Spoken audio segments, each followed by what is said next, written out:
First off, I want to thank Reverend Sharon Baugh for asking for my help to sort out the early history of Hope Chapel. I apologize if there's language in some of these images that is a little bit older that we don't use anymore. Some of the images that I have are from 1817 and very early history of Utica, and I'll be quoting from some of them, so I apologize for that language. As we discuss the important history of people of African descent in Utica, we gratefully acknowledge that the land upon which this story plays out for centuries, uncounted centuries, was part of the Haudenosaunee or Six Nations territory. That confederation of people are alive today and part of what makes New York State just fantastic. The so-called great powers of the 16th and 17th century did a lot of land grabs, and they were grabbing the land that had been under the stewardship of the Haudenosaunee nations. But it wasn't until the proclamation line of 1763, just east of Fort Stanwix, and the Treaty of 1768, that a massive number of settlers and land speculators were able to subdivide this territory east of what is now Rome. And for the first time since the formation of the earth, that land which had sustained part of the Six Nations could be subjected to individual ownership. There's a couple of myths I'd like to dispel about Utica. First, a lot of people don't know that there were people held in enslavement here. Slavery wasn't eliminated until New York's Gradual Emancipation Act began to release people held in bondage in 1827. When the act was passed, we know that at least 25 people were enslaved in Oneida County, and next year that was at 55. We know about the presence of enslaved people through several sources, including the first two U.S. censuses.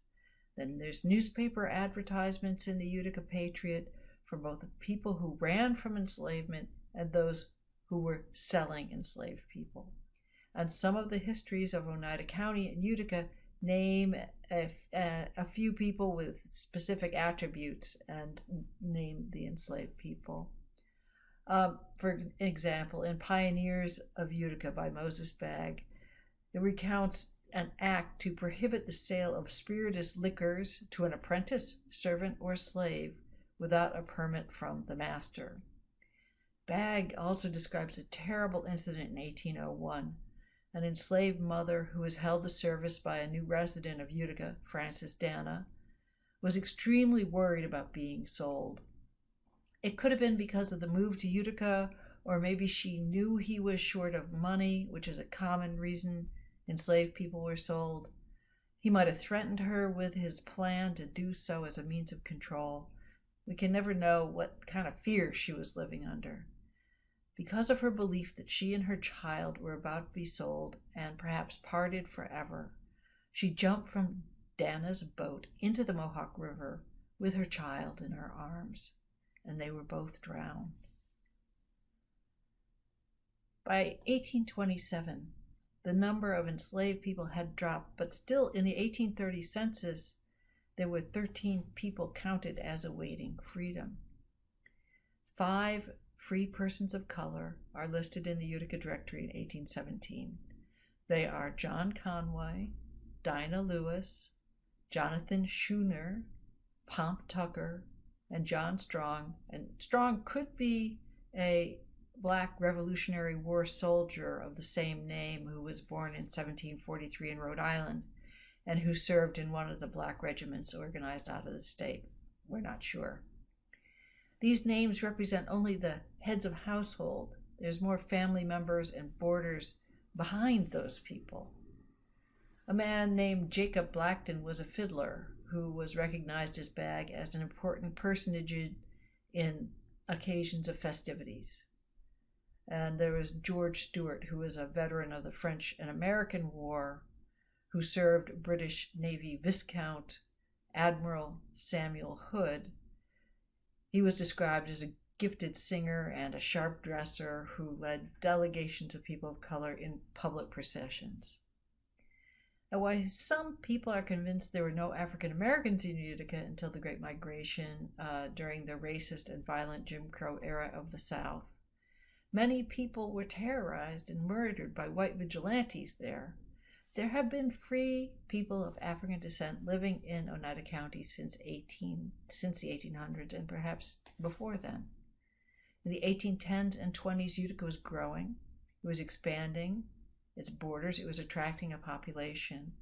What started as a few houses, 2 roads and a hotel, and several good sources of drinking water, and access to one of the only rivers that goes that on the East Coast that ran west to east, cutting through the Allegheny mountain chain, grew to be more than 3,000 people by 1820.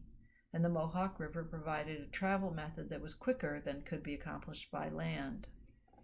And Black people lived all over town. Some were concentrated in these 3 areas: Main Street around First Street, Hope Street in the West Utica near the Mohawk River, and the area around Post Street, which ran from Charlotte to Burnett.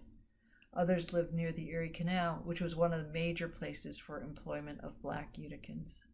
By 1830, there was a solid Black community spread around the city of about 30 families, totaling no fewer than 110 residents. One of those industrious people who plied the river in flat-bottom boats, pushing the cargo of goods and people east and west, was African-American Joseph C. Pankow. He was born around 1789 and served in the War of 1812 as a body servant for General Winfield Scott.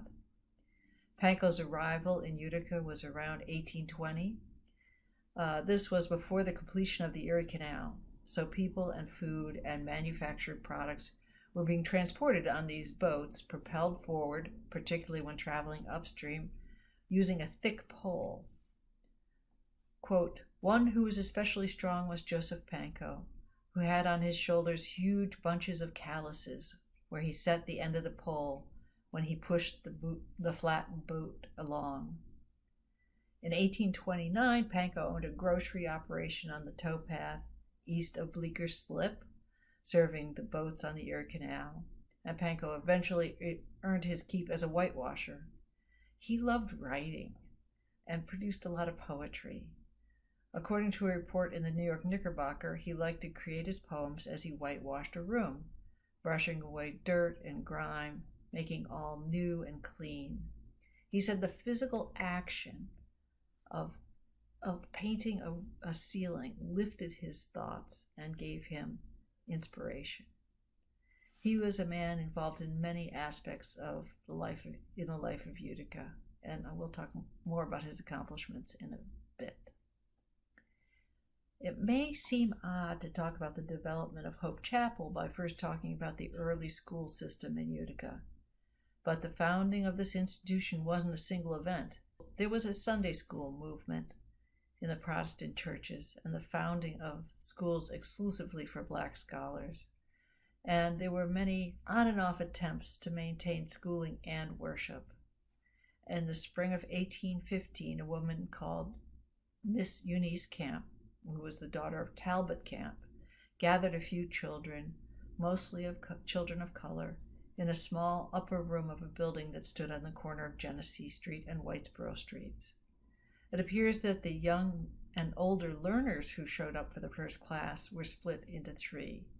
Whites were taught at 8 o'clock in the morning and in the afternoon after services, and people of color learned in the evening with the same teachers. In 1816, Sunday School No. 1 was formed by the First Presbyterian Church. The next year, Eunice Camp continued to serve as the superintendent for the Sunday Evening School for people of color. Eunice Camp's Sunday School was part of a national movement for both education, particularly reading, and a missionary type of effort to use the Bible as a primary text and to have students memorize Scripture and spread Christianity. There are about 5 Sunday schools in Utica, each associated with a different religious denomination. In 1825, the African Bible classes seem to have been split off, perhaps as an extension of Eunice Camp's evening school. The classes for black students were connected with the first Utica Presbyterian Society. Beriah B. Hodgkin was the superintendent.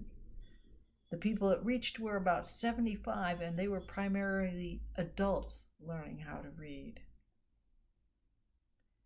Very early on, there was a move by black Uticans to form organizations of their own to serve their own community. Great examples that made it into the Utica Directory are the Mutual Relief Society, founded in 1826, and the African Union Benevolent Society, founded in 1830. These societies, such as they were common in the U.S. Members would donate monthly or yearly some sum that was agreed upon, and the society held the money if a member became sick or died. Funeral expenses would be paid. Presumably medications might be bought and doctors paid. The officers of the Mutual Relief Society, Joseph C. Pankow, Thomas Price, David Wyckoff, Colonel D. York, and Nicholas Moore, were all black men who worked in and around the Erie Canal. Thomas Prince came to Utica early. According to the 1828 Utica Directory, Prince was a laborer who lived on Main Street. After the opening of the canal, Prince worked on packet boats, which also have flat bottoms but are larger and heavier. They had to be pulled along by mules that walked on the towpath of the canal. He worked as a waiter and later as a porter, and those kind of jobs might have included tips for good service, and he worked at it for several years, at least until 1859. David Wyckoff first appears in the Utica Directories in 1828 and remains there until about 1837-38. He worked as a cook for his whole residence. He was listed as one of the small group of property owners, maybe 7 families or more, who lived near the intersection of Main Street and First Street. During the early history of Utica, this location was considered to be the outskirts of town. Later, as the city expanded, some of those black property owners and voters were pushed out and bought property around Post Street. Burnett, Elizabeth, and Charlotte. David was a trustee of the 1834 School for Colored Persons. It seemed that the work of cooking for travelers on the packet boats paid well enough for him to be able to own property and be generous in charitable causes for the black community. Colonel Dexter York appears in the 1830 U.S. Census to be living with his wife and 2 children on Main Street and First. In 1829, he's working as a cook on a packet boat called Ohio, and later on in one called Victory. York apparently moved on before the 1837-38 directory was put together, but his donations to the Mutual Aid Society no doubt helped members of the black community at a time of need, injury, or death. Nicholas Moore was listed in the 1828 directories, living on Main Street and working as a laborer. After the Erie Canal was finished and opened in 1825, Utica experienced a spurt of expansion that brought much business and visitors to the city. Moore may not have been working on a packet boat, but there was all kinds of work that people could do, loading and unloading boats, servicing the mules who pulled the packet boats, and also helping passengers on and off with their vehicles. All these men decided to share some part of their wealth with others in the growing African American community. Now, Loic Demie was the president of the African Union Benevolent Society. He was a laborer who lived in the same black neighborhood on Main Street. And his wife, Jane Demie, who was born around 1808, suffered from a debilitating disease diagnosed as scarflua, which terminated in scarfluous cancer. Her disease, if diagnosed correctly, was a bacterial infection of the lymph nodes and bones. It's related but different than tuberculosis, or consumption as was called at the time. It could be very painful and led to fatigue, fever, and weight loss. She was treated with over 9 medications, including arsenic and mercury. Miss Demie's illness could have been a powerful motive to explain how he came to establish the Benevolent Society. She eventually recovered both from her treatment and the disease, but was disfigured by sores and swelling associated with the illness. So we've worked our way into the period of the movement for abolition of slavery. Utica was part of the area called the Burned Over District for its religious revivals, meant to help with recruiting to various religious denominations.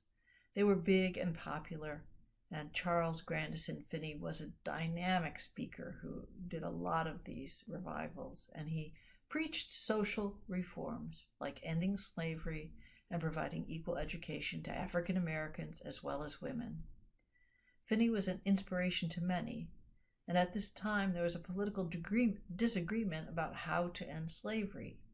On one side was immediate abolition, immediate emancipation, which was to begin dismantling enslavement with no compensation to the slaveholders. On the other side was the American Colonization Society, which supported the transportation of free people of color out of the United States to be resettled in Liberia, on the west coast of Africa. Its main traveling agent was Reverend Joshua N. Danforth. This debate about what to do came to Utica at the end of 1833 in the form of a lecture by Danforth. In most places, he lectured one night, and on the second night he'd ask for a vote on a statement supporting the scheme. There were many people who thought that black people must leave the country in which they were born. It was hoped that having a place for free people and enslaved people who would be emancipated if they agreed to be transported might mean an end of the institution of slavery. Most free blacks opposed this scheme. Reverend Danforth never expected his engagement in Utica to turn into a debate. His initial lecture was popular and filled this substantial church. On the second day, Reverend Bry Green, an abolitionist who ran the Oneida Institute of Industry and Science in Whitesboro, the first institution in the country to allow black and white men to study together and earn the same degree, stood up and spoke for immediate emancipation. The debate grew, and it continued for several nights, spilling over in January of 1834. Each night, more people crowded into these churches. They had to move to a bigger church, this one on Bleecker Street in Charlotte. And still after that, they ended up in the largest church in Utica, the First Presbyterian Church. The debates were attended by both men and women, and black and white. Within the audience were at least two men who had recently escaped from enslavement, showing that Utica was already a stop on the Underground Railroad. Danforth offered to transport those men and any others who wanted to go, but not a single person took him up on his offer to live in Liberia. The large audience of the last night voted to approve Danforth's statement supporting colonization, and even a few people of color voted for it. But no one wanted to leave their homeland for an uncertain future on the west coast of Africa. The day after the final vote, two scarecrows representing abolitionist Bry Green, who had spoken at the meeting and turned it into a debate, and lawyer Alvin Stewart were set ablaze, these scarecrows, and pulled in a wagon up and down Genesee Street. It was called a riot. It was kind of tame, and no one was arrested. It was later in that same year that the School for Persons of Color was founded with a white teacher, Mr. William H. Smith.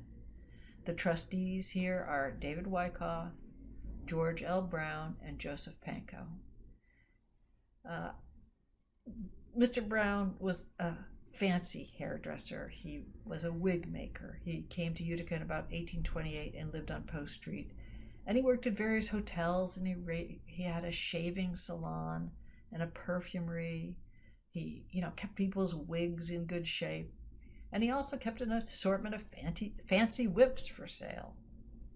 The announcement of the new school in the Utica Directory in 1834 reveals that it would be supported by general subscription, and a small amount of tuition would be required from those who were able to pay. And the the poorest people were going to be admitted gratis. The trustees were the ones who intended to bear some of the financial burden. The school was at the corner of Bleecker Street and First Streets in a schoolhouse that is formerly used by Mrs. Wright's School. This place is also where people of color held meetings for worship every Sabbath evening. It's possible that this school was the same one later run by Miss Maxon, who was noticed by the abolitionist newspaper The Friend of Man for having an exhibit of the children's projects, both in early 1837 and again in August of the same year. The location of the school is not specified. At that time, there were like 30 private schools listed in the 1828 Utica Directory, and they were educating children of people who could afford to pay an annual fee. The Utica Common Schools were created in 1828 to allow the public school system, paid for by the city from an annual budget using funds given to them from New York State. In February 1835, the annual report of the Common Council, printed in the Oneida Whig, shows no public city monies were appropriated for any school for black children. After April 10, 1835, meeting of the Common Council, William Crafts, who was not an abolitionist in any way, asked for an appropriation to defray the expenses of a school for colored children. This petition was denied. It was resolved that insomuch as the two public schools of the city are free schools, open to all, irrespective of complexion, it is inexpedient at the present time to make any appropriation to sustain a school exclusively for the colored people of the city. The denial was approved by a majority vote. After that, several abolitionists, Spencer Kellogg, Lewis Lawrence, James DeLong, and Henry Newland, got elected to the Common Council and interested themselves in the question of schooling black children. But no money was appropriated in 1835 or 1837, and only $60 was given in 1836. And meanwhile, roaring in the background was a swelling movement for the immediate emancipation of the people still enslaved in the southern part of the country. The founding meeting of the New York State Anti-Slavery Society was held in Utica October 21, 1835, and that meeting was attacked, brought to a halt, and several hundred delegates hounded out of town by a riot, a real one this time, and where they were met with actual mudslinging and stone throwing and worse. The participants, who had traveled from all over the state, were composed of both black and white abolitionists, and they had to go seek safe harbor in Peterborough at the invitation of Gerrit Smith. The following day, they were there in Peterborough when they managed to complete the business of the meeting. And it's interesting, it's as if this is an answer to the assault on freedom of speech and association. The black community and a few white abolitionists participated in the rescue of two freedom seekers who had come from Virginia and been arrested on just after Christmas in 1836. Harry Bird and George, who had been enslaved in the Shenandoah Valley, were under arrest in Utica, and they were liberated from the hands of these slave catchers from Virginia. They made their way to safety and probably in Canada. Before their capture and release, it's likely that they spent about 4 months in Utica with the Post Street population. There appears to be an attempt by the Common Council kind of to squeeze the school for black scholars out of business, and it seems that they succeeded. In 1839, the Common Council rejected the use of a schoolhouse for worship on Sundays. This request was denied by 1 vote. Later, in 1839, Jermaine W. Logan, a freedom seeker who had been enslaved in Tennessee, who was born in 1813, was attending Beriah Greene's Oneida Institute for Science and Industry in Whitesboro. He visited Utica, and he told his biographer, who took down what he said of this.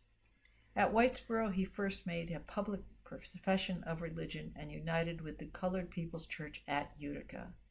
His religious state long before made such a connection desirable, but his disgust with the churches at the South and North also, on their account of their pro-slavery attachments, were so great that he rejected all church relations until he found the Colored Church at Utica. A man who was later called the pastor of the African Church, and who was most likely the person who met with Jermaine Logan, was Reverend James Fountain. Born in 1787, Fountain arrived in Utica around 1826.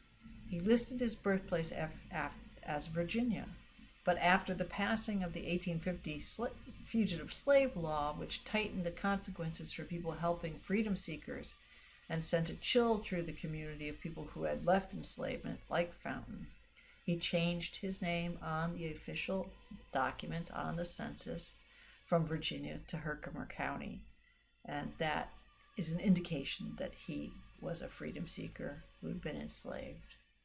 Fountain was a committed abolitionist who was ready at a moment's notice to help rescue anyone arrested or understood to be an enslaved person. In July 1845, he was a leading part of a group who attempted to rescue a woman named Rena, a nursemaid, who was brought to the city by her enslaver, John Munn. Fountain was tasked with speaking to her one-on-one. She refused the offer of freedom and returned to Mississippi, where she continued to care for Munn's children until her death on February 13, 1848. Munn returned to Utica in the 1850s and built a house that still exists at 1 Rudker Park on the southeast corner of Rudker and Howard. We'll hear more about him later. The Fountain family rented rooms on Post Street from 1837 to 1851, and they finally bought a house, number 7 Post Street, that they lived in for the rest of their time in Utica. Post Street was the home to many. It was black, white, native, immigrant, widow, mixed-race families living in very close quarters. Formerly enslaved people like Joseph Pell lived and thrived there. Some people of color in the neighborhood came from the South both before and after the Civil War. Women took in laundry, others sewed for their keep. Some launched businesses. Others got involved with illegal activities. There were cabinet makers and shoemakers and grocers and musicians. Some worked processing the wood that kept the houses warm and the steam engines going, including the ones that powered the locomotives and the printing press. Stone cutters lived near axe makers and coppersmith, and there was one man who worked with lightning rods. After Jermaine Logan enrolled in the Oneida Institute, he says that at the time, the colored children in Utica were excluded from the common schools, though their parents were taxed for the support of such schools. Whether they were officially excluded is disputed, but they do not seem to have been attending the common schools in the 4 wards that then existed in Utica. They were excluded or they were made unwelcome. It's a difference without much subtlety. Logan began teaching in Utica in 1839 after he completed his first term at Oneida Institute. He established a schoolroom in the 3rd Ward in a rented room on the western side of Genesee Street. Logan describes his beginnings. The first day, but 3 scholars came to school, but the number soon increased to 40, and they learned rapidly. At what he described the close of the term, he sent an invitation to the Common Council to come to an exhibition to be held Thursday evening, April 2nd, 1840. The Common Council voted to accept the motion of the invitation submitted by Alderman Hubble, but it did not mean that they would attend. Logan describes the event taking place in a large room that was provided therefor. The children procured pieces to speak and compositions to read and clothes to wear, and presented themselves in all the pride of juvenile humanity on the stage to a large mixed audience. It succeeded admirably. Speeches were made complimenting the children for their proficiency, propriety, and accomplishments, and thanking Mr. Logan for the good he had done. Besides running the school, Logan also taught a class on Sundays for black scholars.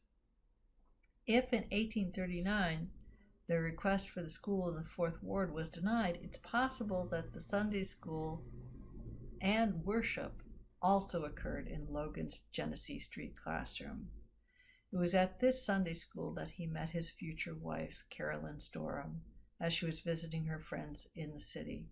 They were married on November 3rd at her parents' house in Busti, New York, which is a small town in the far west corner of the state. The Logans eventually moved to Syracuse, and they became important and their house was a publicly recognized stop on the Underground Railroad.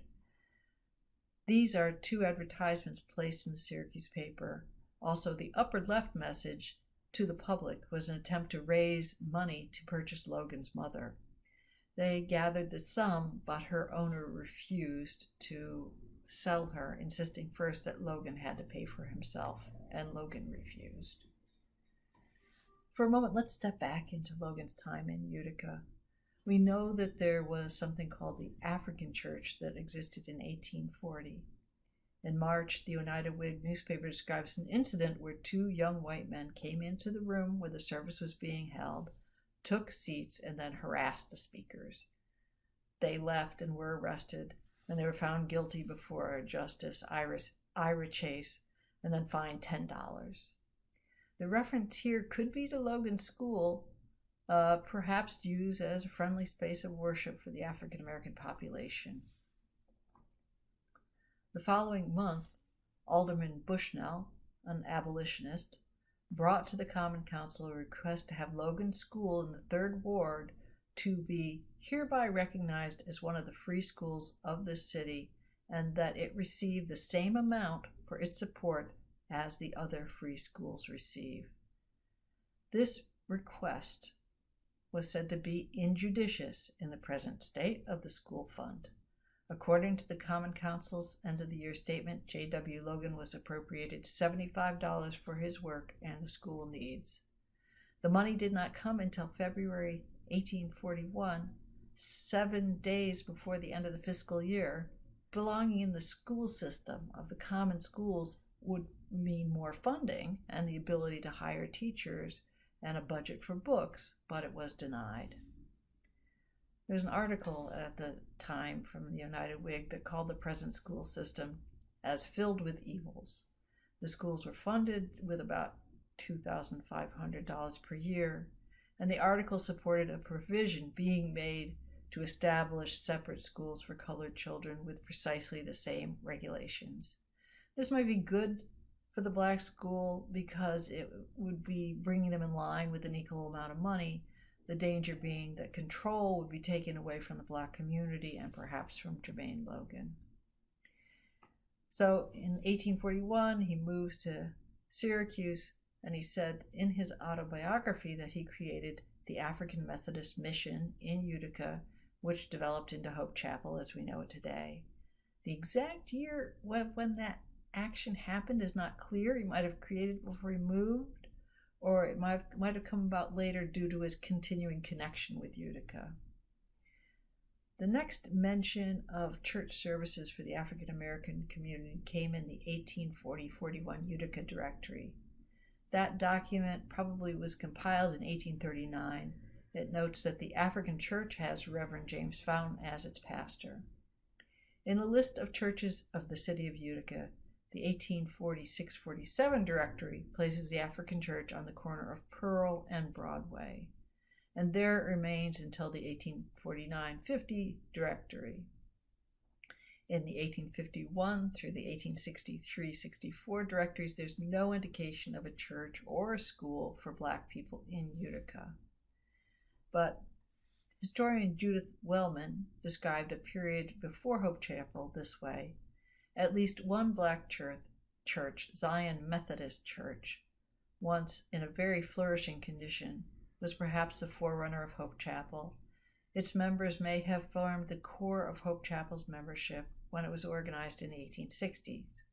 Before the Civil War, many African Americans also attended churches dominated by people of European descent. Others joined biracial churches, including Bleecker Street Methodist Church, and the Wesleyan Methodist churches, organized to support the abolition of slavery. According to a report by Shirley Williams at Hope Chapel's Reverend Alfonso Whitfield, said that records that they had show there were 9 members in Utica in 1848 who met in homes and storefronts. It is those records that the church has counted as its beginning 175 years ago.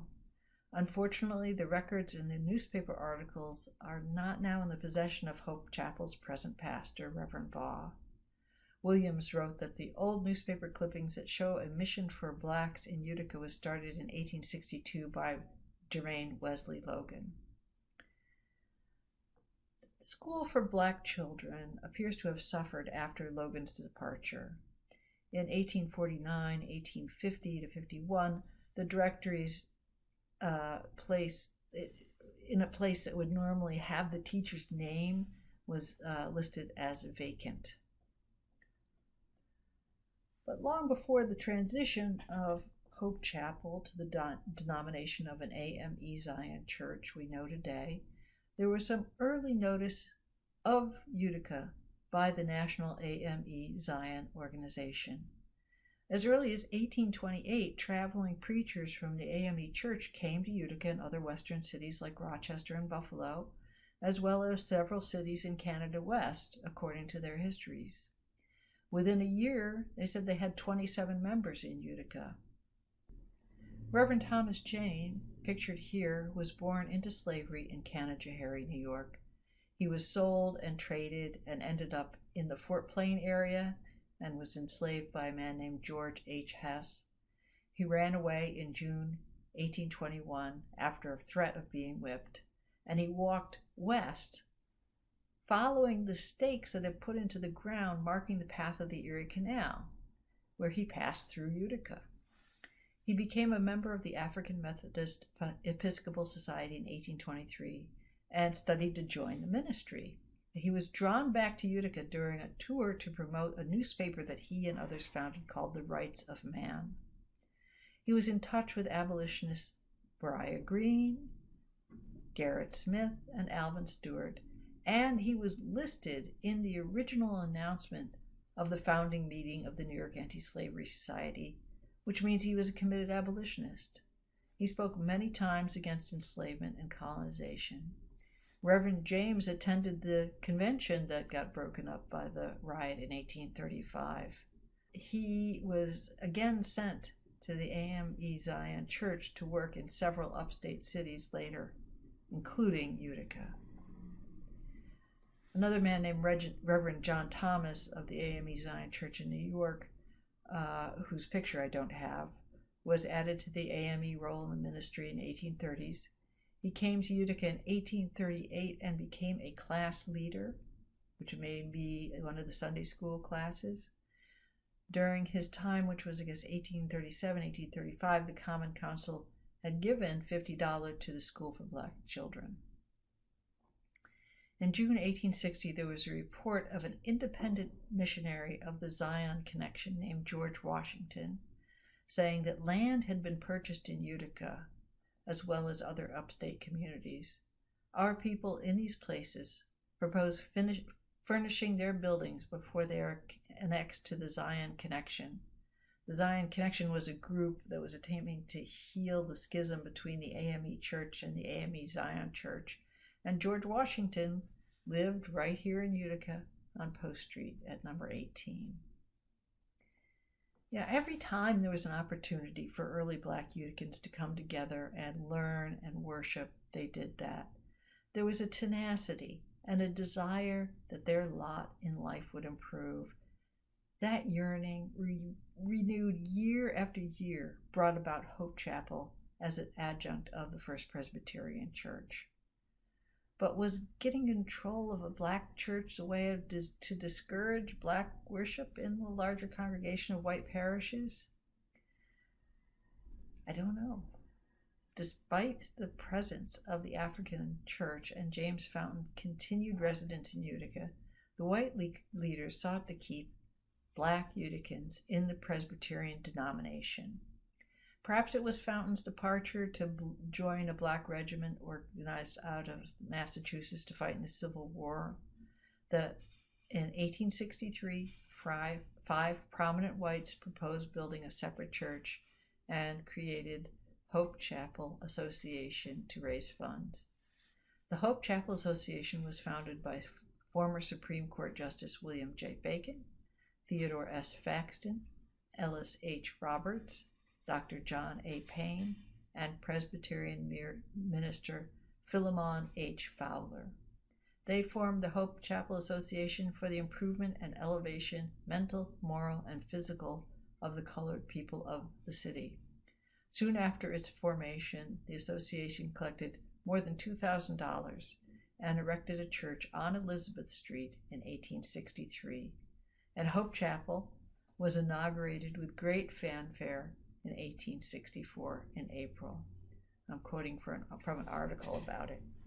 The building as whole is convivial and comfortable as it could well be made, and our colored citizens are heartily to be congratulated. This picture of Post Street, there's no picture of this church except possibly this, where the yellow arrow is, that is pointing at what I believe to be the back of the chapel. One of the significant members and treasurer of the early days of Hope Chapel was Sam Dove. And Sam Dove is one of the best documented African Americans from the 1800s that we have. Samuel was born into slavery in about 1820. His mother was a cook in the service of George Dove, a high sheriff of Rockingham County, Shenandoah Valley, Virginia, from 1822 to 1824. Samuel doesn't remember his father, who apparently drowned when he was quite young. He was raised as part of the Dove family until he was about 10, and then he understood the truth of his situation. George Dove split Samuel's family apart and sold them because of some kind of debt. A speculator paid $200 for the family, and 3 days later, Samuel and his mother and brother and 2 sisters were sold in Richmond, Virginia. Sheriff Dove did not sell his 3rd sister. Samuel's mother, Arno, was brought and left in the Eagle Tavern in Richmond. His 2 sisters, Maria and Nesia, were purchased by someone, but Samuel never learned who. Sam said we were torn from each other's arms. His brother Edmund and he were sold to Joseph Meek and taken to Nashville. He'd lost his family, but he never lost the name of his enslaver, Dove. That has always clung to me, he said. Dove was sent to Mississippi to open a blacksmith shop, and he worked there for Meek and made Meek about $3,000 a year for 7 years. At some point, he was almost whipped to death because he stabbed an overseer who wanted to whip him. And he received 500 lashes over a 2-day period. He no doubt carried those scars for the rest of his life. He was also forced to wear a ball and chain weighing 56 pounds and attached to one leg. Eventually, after being sold for at least the 4th time, he came under the ownership of John Munn. Munn, as I said, had that mansion on 1 Rutgerd Park on the corner of Rutgerd and Howard. That was built in 1852. When Munn moved his family to Utica, it was 1849, and he left Sam and Sam's son in Mississippi, but brought Sam's first wife, Mary, or America, Dove, with him to watch his children. Now, the same Munn who Reverend Fountain faced when he tried to free Rena. Mary's a different person who was purchased after Rena died. Sam declined the offer to stay in Mississippi and earned $700 a year. By his own choice, he came to Utica to reunite with his wife and to leave the sweltering fields and challenging work of running a plantation, of cotton plantation. It was a devil's bargain because he had to leave his 9-year-old son Jesse behind, and he wouldn't see his boy again for a decade. Over the years that Sam lived in Utica, He worked as a night watchman on the Utica and Black River Railroad, later as a wood sawer for the same company. For over 35 years, he worked in the New York Central Railroad car shops. He belonged to the Utica Mechanics Association. He was the first ever black fireman in Utica. He joined the Methodist Church on Bleecker Street and had been a member of South Street M.E. Church from the time of its founding. He was very active with the colored convention movement, which was organizing a wide swath of men of African descent after the Civil War. And because of his work with those conventions, his name is associated with well-known black abolitionists like Jermaine Logan and Stephen Myers of Albany and Frederick Douglass of Rochester. In 1859, the Doves were able to raise $1,500 to buy their son Jesse from enslavement. He came to Utica, but only lived about 15 months, and then his mother, America or Mary, died around 1862. Sam ended up remarrying another woman named Mercy, who was already a substantial person because she had had her own business. One morning in February 1904, neighbors accustomed to hearing Sam Dove singing hymns instead heard an abrupt end to his song. They found him on his bed, unconscious, his little house filled with coal gas. A doctor arrived, but Dove was only partially recovered. Later in the day, he was taken to the General Hospital, and he did go to the Home for Aged Men on Sunset Avenue, where he lived for 52 more days. Elizabeth Lizzie Lavender knew Dove and was interviewed after his funeral by a reporter for the Utica Daily Press. She said, "Like Brother Dove, I've never been able to hear from any of my people after the war. Many people wonder why I take such an interest in the poor colored people and help them to food and clothing whenever I can. Well, it's no mystery to me. Whenever I hear there are new colored people in town, my heart goes pity-pat, for I don't know but they may be some of my own. And when I find that they're not my relatives, I think that I will do for them as I would hope others would do for mine, if they need it. It's many years ago, and I would give all the little I have in this world only to meet them, but I have about given up expecting them to be here. But we're going to have a family reunion someday, and then all the members of family will be there. No one will be missing. It'll be just such a reunion that Brother Dove is having now."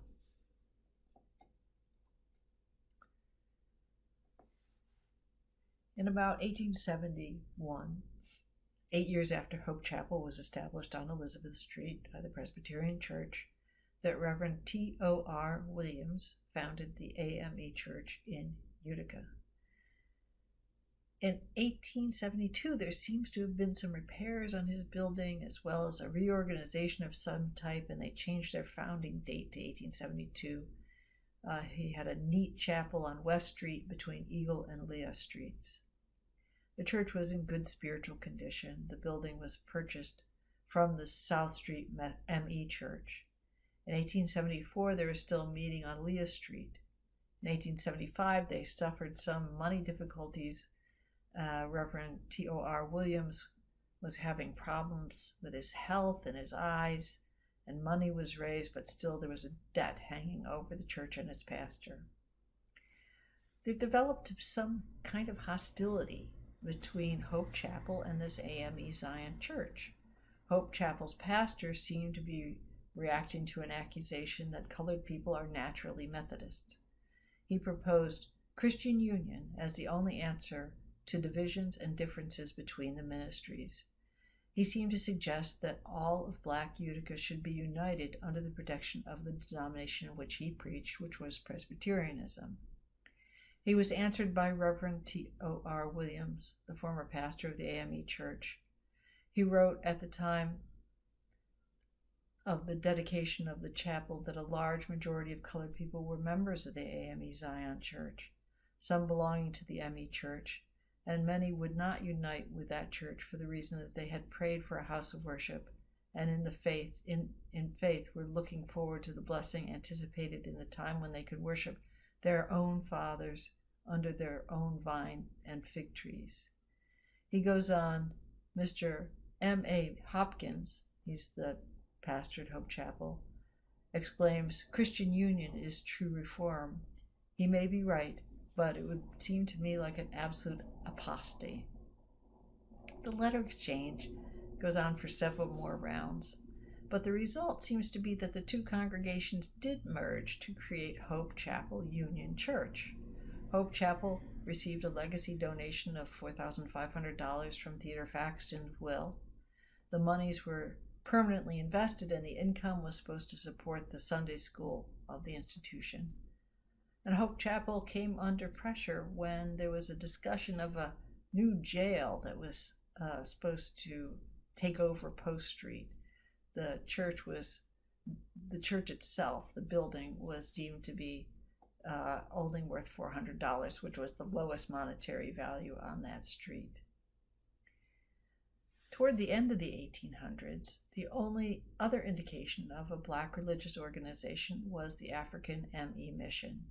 It seemed it was either an outgrowth of the M.E. Mission formed by Jermaine Logan in 1862, a reinstatement of that organization, or a brand new entity. It shared a pastor, Reverend J. Harris Aku, and it met over 38 Genesee Street. That would be north of Utica Coffee and also on the west side of the street. Reverend Aku was appointed pastor in July, and he was also the pastor of Hope Chapel. Lizzie Lavender conducted song services there, and H.J. Jackson was the president of the Board of Trustees. In 1900, Reverend C.W.H. Lloyd preached a sermon. He was the grandson of Joseph and Margaret Pell, and he served Hope Chapel for many years after the Civil War. In the list of Sunday services, the M.E. Mission and Hope Chapel were listed separately and held services at different times.